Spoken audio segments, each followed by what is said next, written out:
안녕하세요. 오늘은 제가 왜 그리스도를 믿게 되었는지 나누고자 합니다.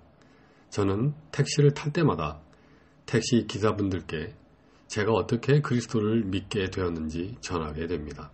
택시 기사분들은 마음이 열려있는 분들이 많으시고 시니어들도 많으셔서 요즘 들어 더욱 열심히 전하게 됩니다. 마태복음 6장 21절 내 복음물이 있는 그곳에는 내 마음도 있느니라. 사랑하는 큰아버지가 돌아가실 때 죽음 앞에서 유명 철학자들의 사상이 아무 소용이 없다는 것을 알게 되었습니다. 죽음 앞에 선 큰아버지에게 저는 아무 말도 위로도 할 수 없었습니다.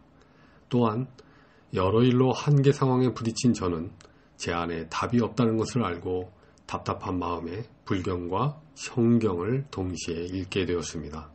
그런데 마태복음 6장에서 위 글을 읽을 때 어릴 때부터 내 마음이 어디에 있는가 궁금하던 차에 이 말씀을 접하게 되니 깊이 묵상하게 되었습니다.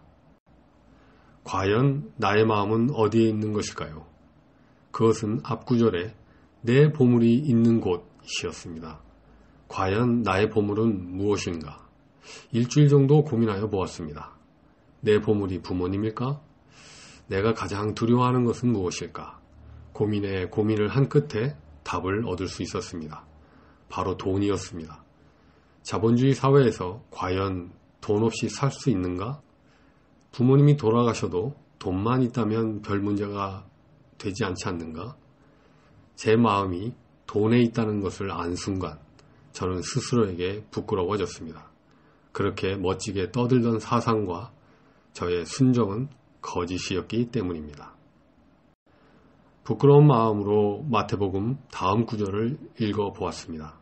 마태복음 6장 22절에서 23절 눈은 몸의 등불이니 그러므로 내 눈이 성하면 온몸이 밝을 것이요 눈이 나쁘면 온몸이 어두울 것이니 그러므로 내게 있는 빛이 어두우면 그 어두움이 얼마나 하겠느냐.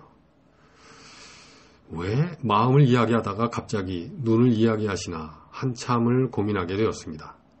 눈은 마음의 창이니 제 마음의 목표가 잘못되었기에 제 삶이 어둡다는 것을 알려주시는 것 같았습니다.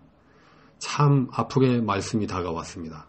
물론 불경에서도 죄를 지적하기는 하지만 이렇게 뼈아프게 나의 실체를 적나라하게 알려주지는 못했습니다. 마태복음 6장 24절 한 사람이 두 주인을 섬기지 못할 것이니 혹 이를 미워하며 저를 사랑하거나 혹 이를 중히 여기며 저를 경히 여김이니라. 너희가 하나님과 재물을 겸하여 섬기지 못하느니라. 이 말씀을 읽고 저는 제 마음이 들킨 것 같아 성경이 무서워지기 시작했습니다. 재물, 즉 돈을 섬기고 있는 내가 과연 하나님을 섬길 수 있는가 고민이 되었습니다.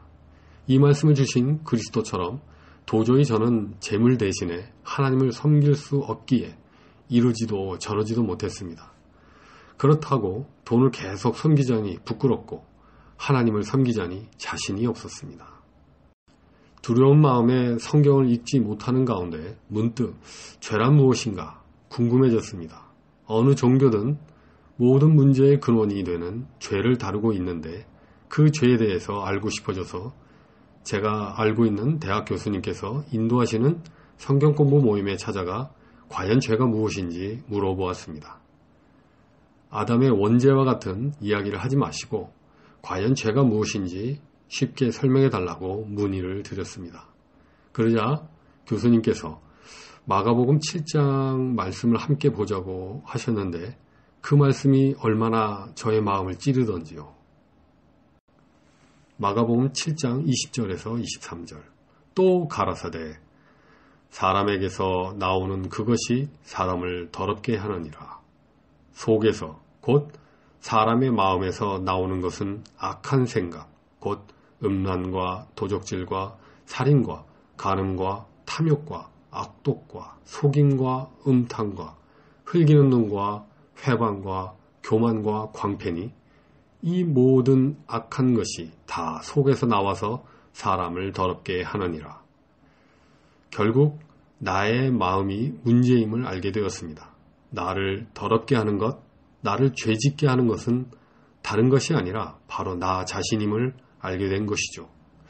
그런데 이 악한 나의 마음을 어떻게 한단 말입니까? 남자라면 음란하고 탐욕적이며 음탕하며 교만한데 이 마음을 어떻게 깨끗하게 할 수 있겠습니까? 세월이 갈수록 나의 마음은 깨끗해지기는커녕 더 더러워질 것이 분명했습니다. 계속 이렇게 살아도 되는가 고민이 되었습니다. 그러던 어느 날 대학 벤치에 혼자 앉아 있을 때 갑자기 내가 이래서 예수 그리스도께서 이 세상에 오셨구나. 예수 그리스도께서 나를 위해 십자가에서 죽으셨기에 이 사실을 믿으면 죄사함을 받는 것이구나. 이래서 크리스마스 때 하늘에는 영광이요 땅에는 평화라는 말씀이 있는 거구나 알게 되었습니다. 그 누구도 죄사함을 대신할 수 없기에 예수 그리스도께서 이 세상에 오셨다는 사실을 안 순간 얼마나 기쁘던지요. 얼마나 영광이던지요. 주변에서 그렇게도 알려주고자 했던 복음의 의미를 안 이후 저는 그분들을 찾아가 왜 하나님의 복음이신 예수 그리스도를 강하게 전해주지 않냐고 따지기도 하고 감사하기도 했습니다. 그 후 요한복음 1장을 읽으면서 예수 그리스도께서 하나님이심을 알게 되었고 이 하나님께서 우리에게 죄사함과 은혜를 주시고자 우리를 대신하여 친히 십자가에서 죽으시고 부활하셨다는 사실을 더욱 깊이 믿게 되었습니다. 참 신기한 일이었습니다. 성경의 모든 말씀이 믿어졌기 때문입니다.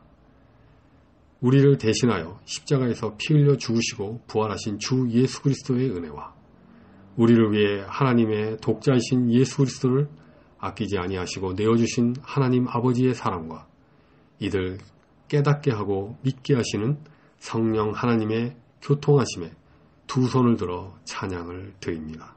할렐루야.